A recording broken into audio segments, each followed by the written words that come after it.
Paul Newman and Joanne Woodward became Hollywood's golden couple. Yet, like many relationships, theirs faced challenges, with a dark secret looming over their union for years. In this video, we'll explore the affair that haunted Paul Newman, leaving him with a lingering sense of guilt. Despite their profound love, the specters of infidelity and remorse cast a shadow over this legendary Hollywood romance. Join us as we uncover the truth behind one of Tinseltown's most celebrated and complex marriages: how they met. In August 1952, amidst the sweltering heat of New York City, Joanne Woodward, a budding 22-year-old actress seeking refuge from the sun, found herself in her agent's office. Little did she know that this encounter would mark the beginning of a lifelong journey with another aspiring actor, the 27-year-old Paul Newman. Newman, with his impeccable seersucker suit and captivating blue eyes, made quite the impression on Woodward, though not necessarily a favorable one at first. Recalling their first meeting to today, 50 years later, Woodward humorously remarked, "He looked like an ad for an ice cream soda, and I thought, ugh, that's disgusting." Despite Woodward's initial reaction, fate had more in store for them. They soon found themselves cast together in the production of Picnic, a new stage show, later that year. Newman, charmed by Woodward's modernity and independence, embarked on a journey to win her over. Reflecting on their early days in Shawn Levy's biography, Paul Newman, A Life, Newman admitted, "She was modern and independent. I was shy and a bit conservative. It took me a long time to persuade her that I wasn't as dull as I looked." As their connection deepened, any doubts about Newman's appearance or perceived dullness dissipated, replaced by a profound mutual appreciation and affection. Newman, already married, was unable to suppress his feelings for his co-star.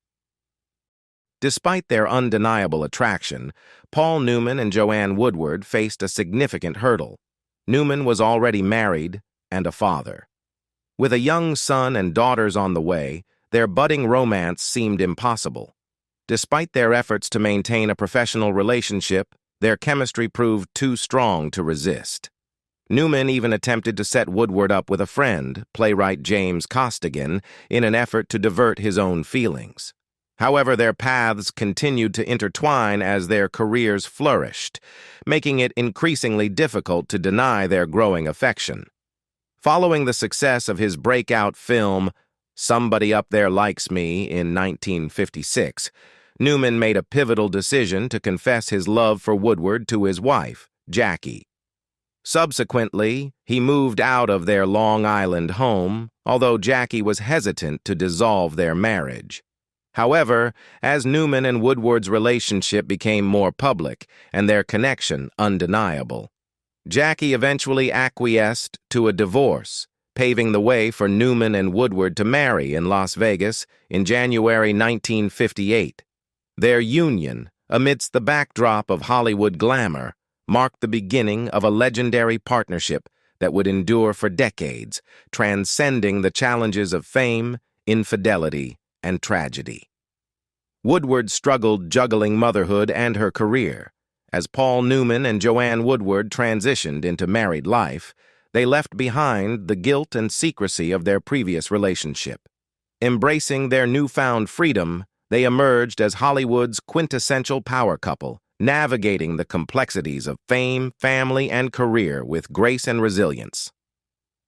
During this period, Newman solidified his status as a leading man with iconic roles in films such as The Hustler, 1961, and HUD, 1963, earning acclaim and accolades for his performances.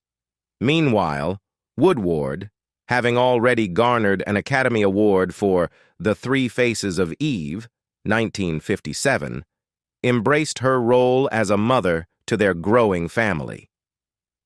Despite her undeniable talent, Woodward struggled with the transition to motherhood, grappling with the pressures of balancing her career aspirations with her responsibilities at home.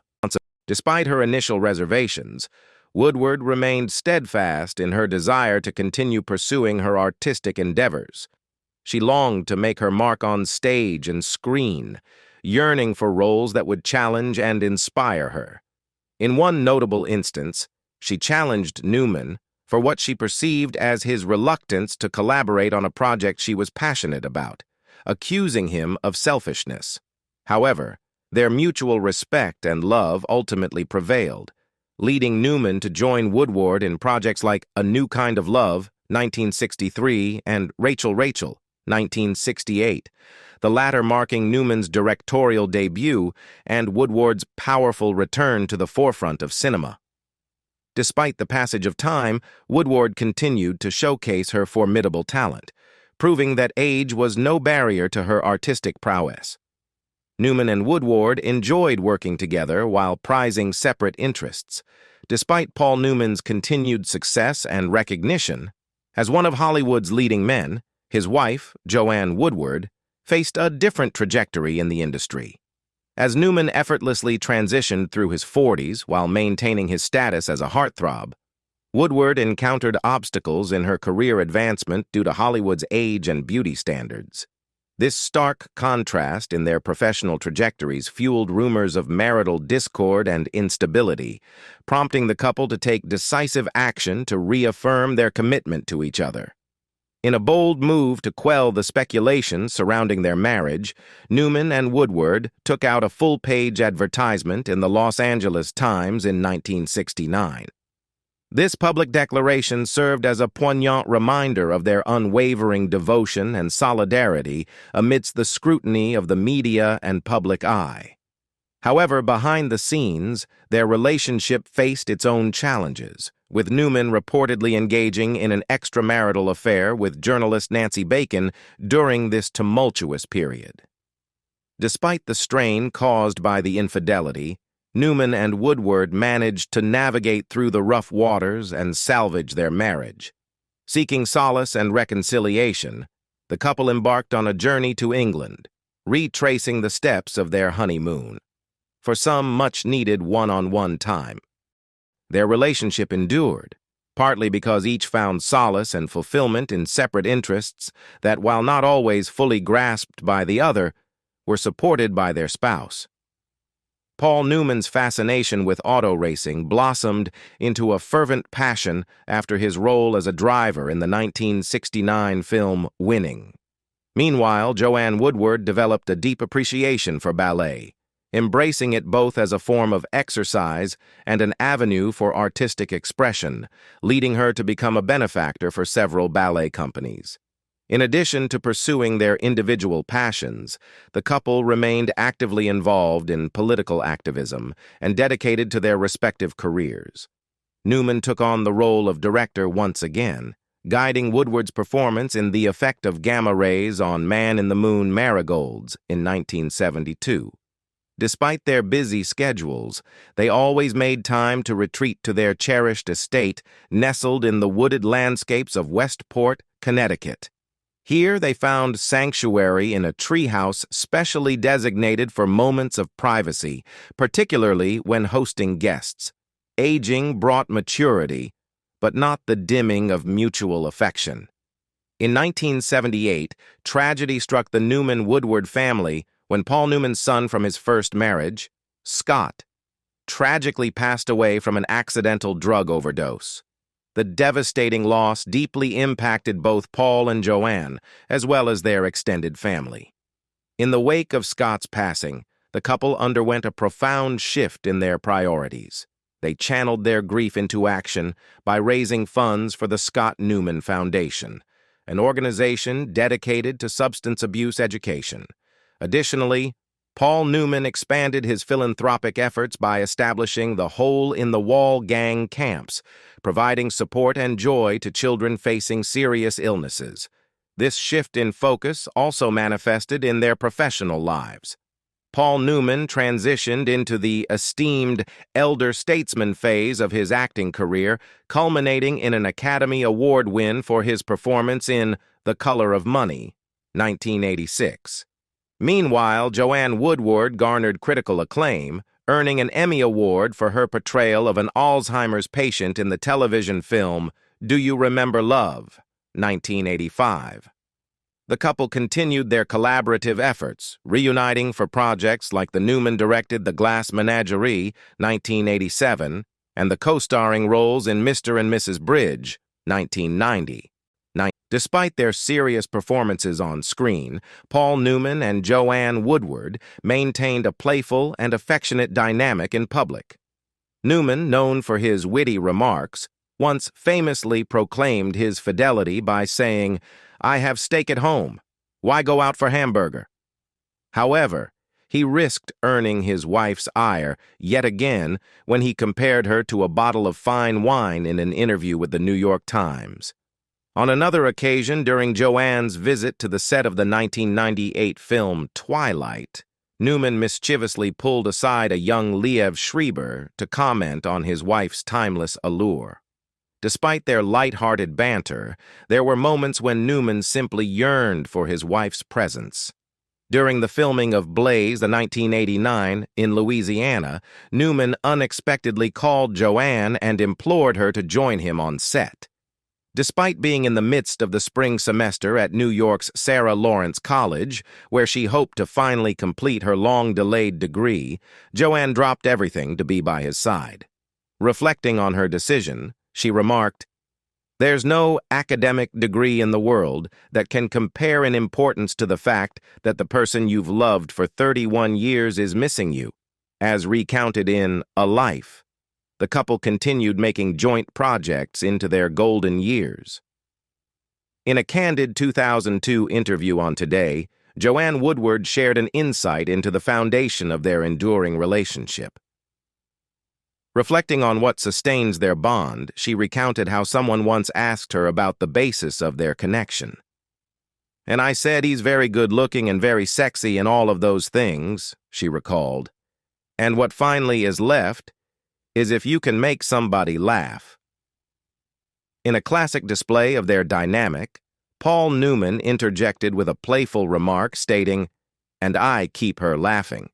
Their shared love for laughter was just one aspect of their vibrant partnership.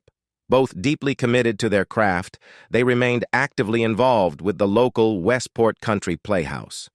Together, they breathed new life into a production of Our Town, which garnered sold-out showings and eventually transitioned to a successful run on Broadway during the winter of 2002-2003. Their joint creative endeavors continued as they graced the Playhouse stage to read love poems for a special Valentine's Day performance in 2007, further solidifying their connection through their shared passion for theater and performance. In January of the following year, just 3 days after Paul Newman celebrated his 83rd birthday, the iconic couple commemorated their golden anniversary. Despite facing health challenges, with Newman battling lung cancer and Woodward contending with the onset of Alzheimer's disease, they marked the occasion in a subdued yet meaningful manner. Surrounded by a small gathering of close friends and family, Newman expressed his deep affection for his wife, stating, "I feel privileged to love that woman. That I am married to her is the joy of my life." Tragically, Newman passed away 9 months later, leaving Woodward to navigate her health struggles without her beloved partner by her side. While their journey together did not culminate in the ideal ending they may have hoped for, their enduring love story remains a testament to the profound bond they shared. Their marriage, with its blend of triumphs and challenges, stands as a poignant reminder of the depth of their commitment to each other and the lasting impact they left on the hearts of their fans and admirers. Paul Newman, as Heartthrob. Despite their enduring love and commitment, Paul Newman was not immune to rumors of infidelity throughout their marriage. As a Hollywood heartthrob and celebrated actor, Newman often found himself surrounded by temptation, with speculations swirling about his relationships with various co-stars and journalists. Despite vehement denials of any wrongdoing, Newman admitted to feeling tempted by other women at times. However, he steadfastly maintained that he never acted on these impulses, emphasizing his unwavering dedication to Joanne Woodward. He famously quipped, "Why go out for a hamburger when you have steak at home?" This sentiment underscored his belief in the strength of their marriage and his commitment to remaining faithful to Woodward. In addition to their remarkable careers in film and theater, Paul Newman and Joanne Woodward were dedicated activists and philanthropists who left behind a lasting legacy of compassion and generosity. Their commitment to charitable endeavors extended beyond their personal lives and into the establishment of several impactful institutions. Among these, the Hole in the Wall Gang camp, founded by Newman, provided a haven for children facing serious illnesses to experience the joys of camp life. The Scott Newman Center, named in memory of Newman's son, focused on drug abuse, prevention, and education. Additionally, Newman's Own, the food company he co-founded, donated all profits to various charitable causes, furthering their impact on society. Beyond their philanthropic work, Newman and Woodward were outspoken advocates for political and environmental causes close to their hearts. They championed issues such as nuclear disarmament, civil rights, animal welfare, and organic farming, using their platform to raise awareness and effect positive change. Their unwavering commitment to these causes reflected their deeply held values and principles, earning them respect and admiration from colleagues and fans alike. Newman and Woodward's relationship was not only enduring, but also deeply inspiring. Despite facing challenges and setbacks, they remained devoted to each other and to their shared vision of making the world a better place. Their love and partnership served as a beacon of hope and resilience in an industry often characterized by fleeting romances and superficiality. Indeed, they were not only celebrated for their talent and beauty, but also revered for their authenticity and integrity. As Newman once affectionately described Woodward as the last of the great broads, and she in turn praised him as a very good egg, their bond was both genuine and enduring, leaving an indelible mark on Hollywood and beyond. Posthumous revelations. In The Extraordinary Life of an Ordinary Man, Paul Newman bared his soul, revealing not only the triumphs, but also the struggles that shaped his remarkable journey. Despite his status as an icon and a Hollywood legend, Newman grappled with inner demons and insecurities that often belied his public persona. Through candid reflections, he peeled back the layers of fame and celebrity, acknowledging the pressures and uncertainties that accompanied his success.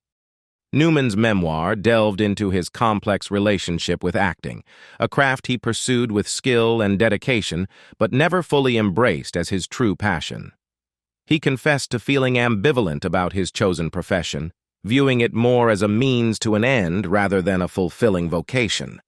Despite his reservations, Newman's talent and charisma captivated audiences around the world, cementing his status as one of the greatest actors of his generation.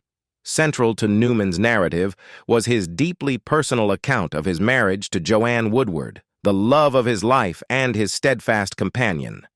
Theirs was a bond forged in the fires of passion and tested by the trials of life, a relationship that endured despite its storms. Newman spoke openly about the profound impact Woodward had on him, describing her as a source of inspiration and a beacon of light in his darkest moments. Their love story, marked by its intensity and longevity, stood as a testament to the power of commitment and devotion. Through his memoir, Newman offered readers a glimpse into the complexities of his psyche and the depth of his emotions.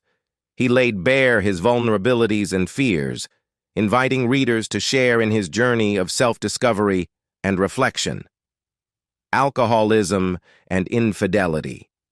In addition to their enduring love, Paul Newman and Joanne Woodward's marriage was marked by trials and tribulations that tested the strength of their bond. Newman's battle with alcoholism and the constant temptation of infidelity posed significant challenges to their relationship. Moreover, the couple faced the devastating loss of their son, Scott, to a drug overdose, a tragedy that shook them to their core. Their daughter, Melis Newman, witnessed firsthand the ups and downs of her parents' marriage. Despite the difficulties they faced, Melissa observed the unwavering love and commitment that her parents shared. She noted that they never gave up on each other, even in the darkest of times, and fought tirelessly to keep their relationship intact. Newman himself grappled with feelings of guilt and remorse over his decision to leave his first wife, Jackie Whitty, for Woodward. He sought therapy to confront these emotions and come to terms with the impact of his choices on his former family. Additionally, Newman had to contend with persistent rumors of extramarital affairs, which he vehemently denied, further adding to the strain on their marriage. Despite these challenges, Newman and Woodward remained devoted to each other, finding solace and strength in their enduring love. Their marriage was a testament to resilience, forgiveness, and the power of commitment to overcome adversity. Paul and Clea Newman. Clea Newman, Paul Newman's daughter, offered insights into her father's complex nature, acknowledging the inner struggles he faced. Despite his challenges, she praised his unwavering commitment to Joanne Woodward, describing their love as nothing short of magical and emphasizing its role as the cornerstone of their family's happiness. In his memoir, Newman candidly revealed his imperfections, portraying himself not as a flawless individual, but as someone who earnestly strived to lead a genuine and purposeful life. He grappled with his shortcomings, yet his deep capacity for love and his earnest pursuit of meaning left a profound impact on those around him. As we conclude this discussion, we invite you to share your thoughts with us. Were you aware that Paul Newman and Joanne Woodward's relationship began as an affair, and that Newman ultimately regretted betraying his first wife, Jackie Whitt, despite finding true love with Woodward? We'd love to hear your thoughts in the comments section below. And as always, thank you for joining us. I'll see you in the next video. Bye for now.